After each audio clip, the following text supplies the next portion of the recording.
అందరికీ నమస్తే.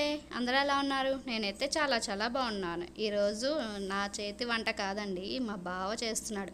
ఈరోజు నాకు రెస్ట్ ఇచ్చాడనమాట. తనకి చెయ్యాలనిపిస్తుందంట. అందుకని నేను ఎందుకు కాదనాలి అని చెప్పని పన్నీర్ కర్రీ పరోటా చేస్తున్నాడు. హోటల్ స్టైల్లో అంట. అందరూ యూట్యూబ్ ఛానల్ పెట్టిన వాళ్ళు వీడియోస్ తీయడం అంత ఈజీ కాదు, పోస్ట్ చేయడము, వీడియో ఎడిటింగు ఇవన్నీ చెప్తూ ఉంటే అంత కష్టమా అని నేను చెప్పేసి అనుకునేదానండి. ఈరోజు తెలిసింది. ఏం జరిగిందంటే వీడియో తీసేటప్పుడు ఇదిగోండి ఇలాగా షార్ట్ రూపంలో వీడియో తీసామన్నమాట. తీరా కాసేపు అయిన తర్వాత అర్థమైంది ఇది వీడియో రూపంలో పెట్టలేమే, షార్ట్గానే పెట్టేయాలి అని. సరే అని చెప్పేసి మొత్తం తీసిన తర్వాత 28 మినిట్స్ వచ్చిందండి. దాన్ని 3 మినిట్స్ వీడియోగా చేయడానికి నా పని మామూలుగా అయిపోలేదండి బాబోయ్. అసలు వీడియో ఎడిట్ చేస్తున్నప్పుడు ఏది ఉంచాలో ఏది తీసేయాలో అర్థం అవ్వలేదు. ఎలాగోలా చేసి ఎట్టకేలకు 3 మినిట్స్ వీడియోని చేశానండి. మా బావ వంట బాగా చేస్తాడండి, చాలా టేస్టీగా చేస్తాడు.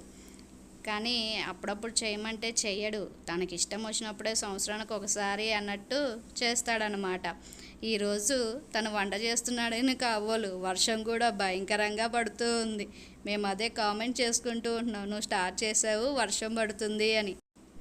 తను బ్యాచిలర్గా ఉన్నప్పుడు వంటలు బాగా చేసుకునేవాడు. అలాగా తనకి వంటలు బాగా అలవాటయ్యాయన్నమాట. ఇప్పుడు పరోటా చేస్తున్నాడు చూడండి, రెస్టారెంట్ స్టైల్లో చేస్తాడంట. చూడండి ఒకసారి ఎలా చేస్తాడో. బయట హోటల్స్లో రెస్టారెంట్లో అయితే పరోటా అంటే మైదాతో చేస్తారు కదా, కానీ అది అంత హెల్దీ కాదు కదా. మేమైతే గోధుమ పిండితోనే చేసుకుంటాము. ఇంట్లో గోధుమ పిండే యూస్ చేస్తాము. మీరు కూడా సాధ్యమైనంత వరకు మైదాని అవాయిడ్ చేయండి. దానివల్ల చాలా ప్రాబ్లమ్స్ వస్తున్నాయన్నమాట. అందుకని సాధ్యమైనంత వరకు మైదాని అవాయిడ్ చేయండి. ఈ పరోటాకి కొంచెం ఆయిల్ ఎక్కువే పడుతుంది. ఎప్పుడో ఒకసారి చేసుకుంటాం కాబట్టి పర్లేదు. రెగ్యులర్గా అయితే ఇంత ఆయిల్ యూజ్ చేయకండి. వంట చేయడం కన్నా ఈ వీడియో తీయడమే చాలా కష్టంగా ఉందండి బాబోయ్. మా బావ ఇలాగా పరోటాలు చేస్తుంటే నేను పక్కన కామెంట్ ఇస్తున్నాను అనమాట. ఏంటంటే మనము ఒక బండి పెట్టుకుందాం, పరోటా బండి, గోధుమ పిండితో చేస్తున్నామని చెప్పని హెల్తీ. కానీ నువ్వు పరోటాలు చేస్తుండు, నేను అమ్మ పెడుతుంటాను, చాలా బాగా చేస్తున్నావు అని కామెంట్ చేస్తూ ఉన్నాను. తను నవ్వుకుంటున్నాడు. మీరే చూస్తున్నారు కదా ఎలా చేస్తున్నాడో. నచ్చిందా? ఈ వీడియో కనుక నచ్చినట్లయితే లైక్ చేసి సబ్స్క్రైబ్ చేసుకోండి. ఉంటాను మరి.